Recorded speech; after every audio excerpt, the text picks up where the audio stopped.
Mas, ya. Assalamualaikum Yofti. Waalaikumsalam. Salam. Bisa? Bro? Ini saya mau bikin konten YouTube, mau minta berbagi cerita pengalaman tentang cadar. Boleh nggak? Ya deh, nggak apa-apa, saya duduk di sini aja. Masa sih di bawah? Ya nggak apa-apa, dia mana? Nggak apa, di sana aja. Ya, sebelumnya namanya siapa ya? Siapa? Ya semua lah, satu-satu banyak. Oh, aku Siti Yaya Jena. Siti Haza. Siti Yaya. Haya, Siti Haya. Siti Yaya. Siti Haya. Oh, oke. Kalau aku Fitri. Fitri. Rizka Mei. Iya. Oh iya. Ini basalnya satu daerah apa gimana? Beda. Kan Beda. saya itu dari Kaohsiung. Enggak, maksudnya di Indonesia. Di Indonesianya Iya, enggak, saya asli Jawa Timur. Jawa Kalau Timur. aku dari Lampung. Lampung, sama kita Lampung. Aku dari Subang, Jawa Barat. Subang, Sunda. Ya. Iya. Terus anda ngomong Sunda gitu, Nana, lagi bisa. Udah lama nggak sih kerja di sini? Kerjanya kalau aku sih udah 4 tahun. 4 tahun ini. Semuanya 4 tahun. Enggak, aku baru datang. 2 tahun banyak? Banyak? Banyak. Ini jauh amat ya. Maaf ya ini. Gimana? Baru kok. Baru. Baru 2 kontrak maksudnya. Alhamdulillah, masya Allah. Betah ya di sini. Ya alhamdulillah sih, maksudnya kalau dibilang betah nggak betah, namanya orang kerja kan pasti ada itunya sih ya, maksudnya ada rasa bosennya atau kayak gimana, tapi kan kita di sini punya tanggung jawab, punya kontrak juga, jadi ya itu maksudnya kerjain aja dengan ikhlas. Ini apa ya? Kalau tentang masalah cadar nih ya, gimana sih reaksi majikan ya Mbak ya?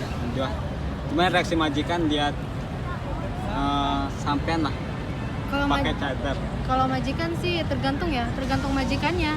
Tapi kalau aku sendiri majikan alhamdulillah ngizinin. Itu pun kalau pergi. Kalau pergi dan kalaupun di kamar. Kalau kerja biasa aja pakai hijab gitu, dibuka. Nggak pakai cadar tapi ya? Enggak. Kalau Mbak ya? Sama. Sama. Aku ya, soalnya kan aku kan kerjanya di salon, jadinya Oh, salon. ya itu mau ditutup nggak boleh sama bos, tapi kalau keluar bebas, kalau udah jam bukan jam kerja bebas. Iya. Iya. Ini hijrah kan? Hijrah ini dari Indonesia udah hijrah atau baru di Taiwan ini mulai hijrah pakai cadar gitu? Kalau pakai cadar aku sendiri baru di sini ya, baru 1 tahun baru menggunakan cadar. 1 tahun ini? Baru 1 Lama ya? Baru aja. Baru baby? Enggak baru Enggak, lagi kan? enggak. Ya baru gitu. Enggak. Baru beberapa bulan lah ya. Iya. Ini selama pengalaman di sini ya, yang kita tahu di Indonesia aja pakai cadar itu banyak yang minoritas Muslim gitu ya. Banyak yang berbincangkan di luar sana gitu.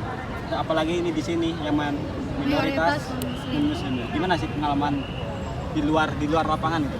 Kalau menurut aku sih, kalau di sini wajar ya. Kalau mereka emang melihat kita tuh kayak yang agak beda gitu kan. Apaan sih gitu pakai pakaian kayak gitu, nggak ngeliatin mukanya kayak gitu. Apalagi banyak yang mungkin berpikir kita tuh yang pakai kayak gini tuh banyak yang bilang kita teroris ya atau apalah. Dan yang paling ya mungkin kalau di sini masih ini ya, masih maksudnya gimana ya? Mereka mikirnya kayak gitu ya, maksudnya masih mewajarkan. Tapi kalau di Indonesia kan maksudnya kebanyakan Muslim, gitu kan. Kalau apa ya? Apa? Nggak mau sok pinter, cuman gimana ya? Kan emang di apa? Kalau misalnya dari Imam Syafi'i kan emang utamanya kan emang wajib. Cuman emang paling apa ya, paling ininya sunnah gitu, tapi mungkin Beda saya mazhab. bawa Beda juga. iya iya kalau saya sendiri mungkin masih sunnah. Maksudnya Sapi. Iya masih mazhab apapun pasti mewajibkan sih, kebanyakan mewajibkan karena takutnya itu menimbulkan fitnah kayak Jadi gitu. pula menimbulkan jinah mata juga ya. Iya betul kayak gitu. Kalau pengalaman Mbak sendiri gimana sama di luar lapangan? Luar lapangan. Iya. Ya dulunya teman yang dekat sama kita gitu kan, sekarang jadi menjauh gitu kan, itu pasti ada resiko gitu kan. Menjauhnya karena mbaknya sendiri yang menjauh atau teman-temannya? Kalau dari diri pribadi saya sih, sayanya nggak menjauh gitu. Ya mereka sendiri perlahan kayak menjauh gitu ya. Saya ngerasa sendiri gitu. Itu pun juga udah resiko gitu. Resiko dari pilihan saya. Gitu. Itu kan di teman-teman sama Indonesia, udah sama Muslim belum? Ya. Gimana kalau dengan orang-orang asli Taiwannya? Orang asli Taiwannya sih ya Cek-cek memang, aja, apa gimana? bukannya cek-cek aja ya, mandangnya gimana ya, kayak aneh gitu. Orang sini kan juga panas kayak gini kan, terus sedangkan kita tertutup kayak gini. iya. Buat apa gitu loh? Pasti banyak keheranan Iya, juga ya. Iya, dari bos saya juga pernah juga membincangkan kitanya yang kayak gini gitu. Terus nyaman nggak sih pakai kayak gini ini? Nyaman nggak? Diri pribadi saya sih alhamdulillah nyaman banget. Alhamdulillah, barakallah. Kalau mbaknya, kalau sama teman-temannya itu gimana? Sama-sama muslimnya? Apa sama kayak mbak tadi? Sama. Kayak gitu juga, menjauh? Iya menjauh Pak. Bahkan dari saudara sendiri juga ada yang bilang kayak gitu. Ngapain sih harus pakai cadar, biasa aja gitu kayak yang lain gini-gini kan. Mungkin pandangan mereka mungkin agak aneh ya. Kan aneh gitu, ngapain sih harus pakai cadar gitu. Terlalu radikal. Kalau radikal itu kan alay gitu kan. Terlalu alay gitu. Tapi kan menurut aku kan aku lebih memilih seperti ini gitu. Ya aku ngambil maksudnya dari omongan mereka ya, baik yang baik-baiknya aja aku ambil gitu. Tapi kalau misalnya itu masuk lagi ke akunya gitu, akunya pengennya kayak gini gitu. Itu anggap aja omong-omongan yang nggak enak didengar buat motivasi aja gitu. Iya, iya betul. Karena kan yang namanya hinaan atau kayak gimana itu kan mungkin dari dari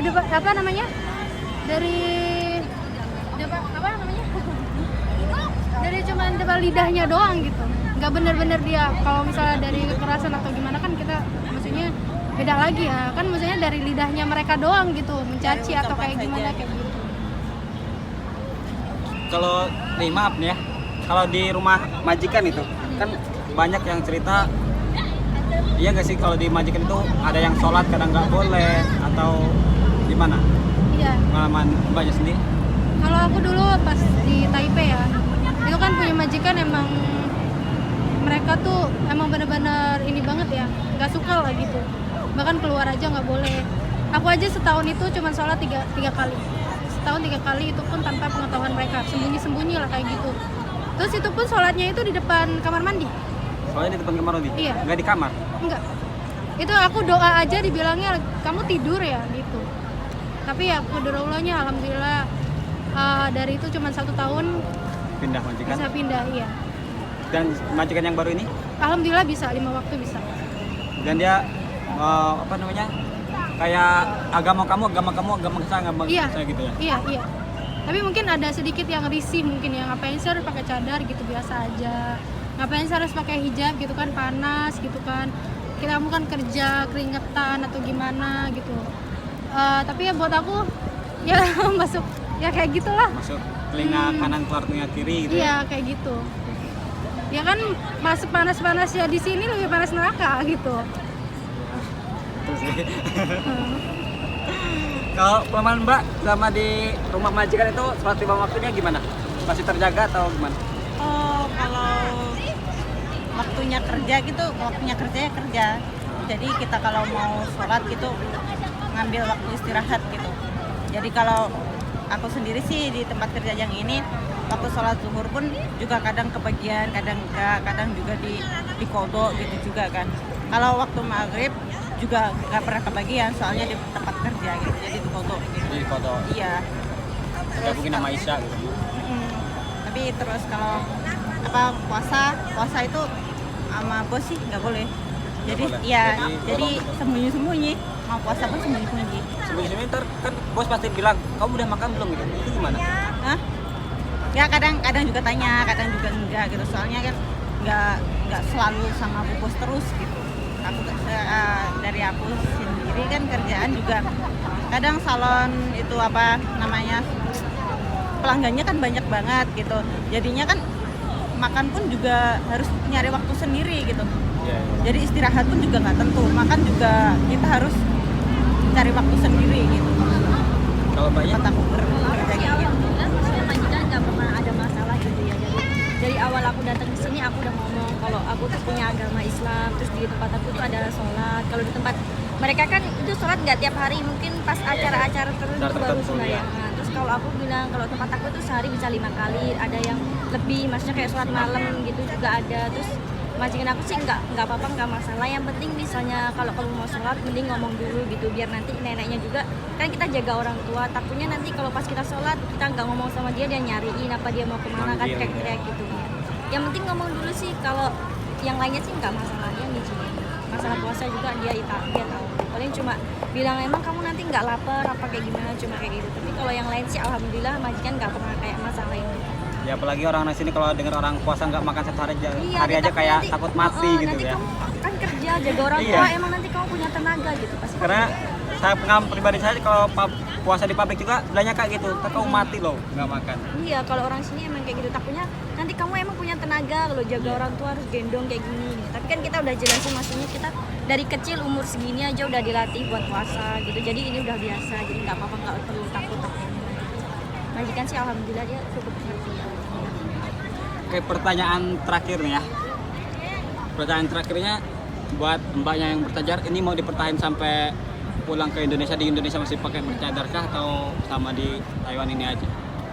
Ya insya Allah ya sampai pulang pun ya masih ya, karena kita maksudnya hijrah itu emang lebih gampang, tapi istiqomah kan ya sulit gitu. Pokoknya yang Ya, agak menjaganya susah. itu. Iya sulit. Ya insya Allah ya doain aja ya istiqomah gitu.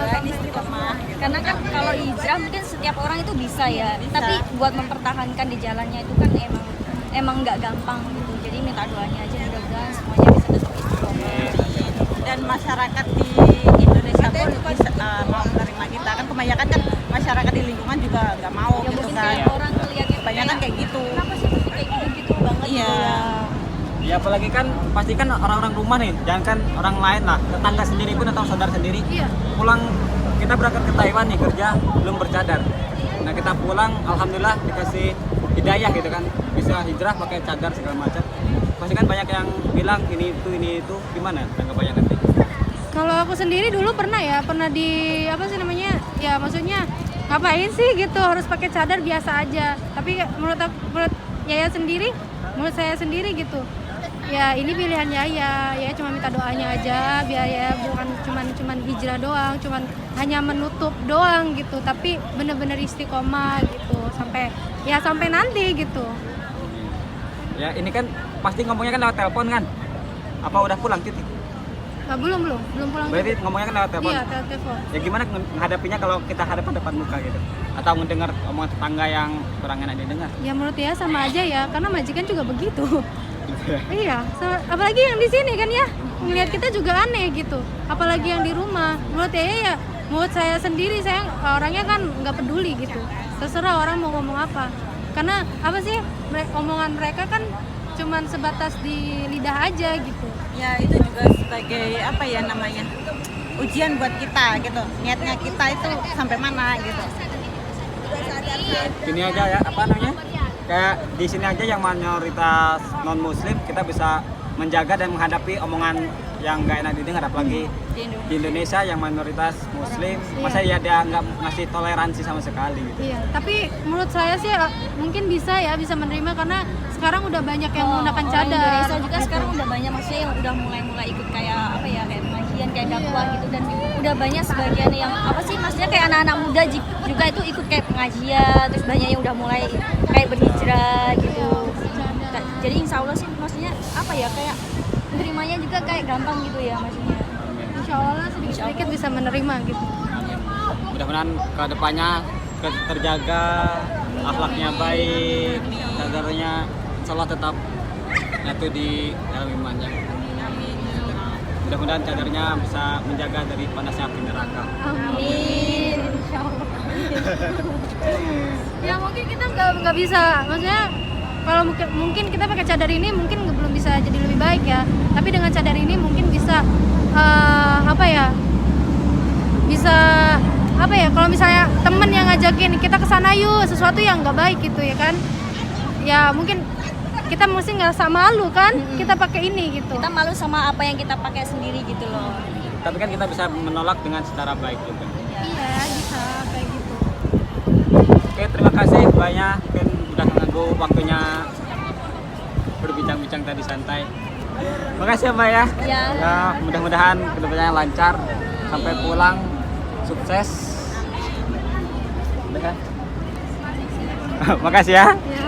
Mbak. Oke, itu tadi akhir pembincangan kita dengan mbak-mbak DKI yang udah berhijrah di sini.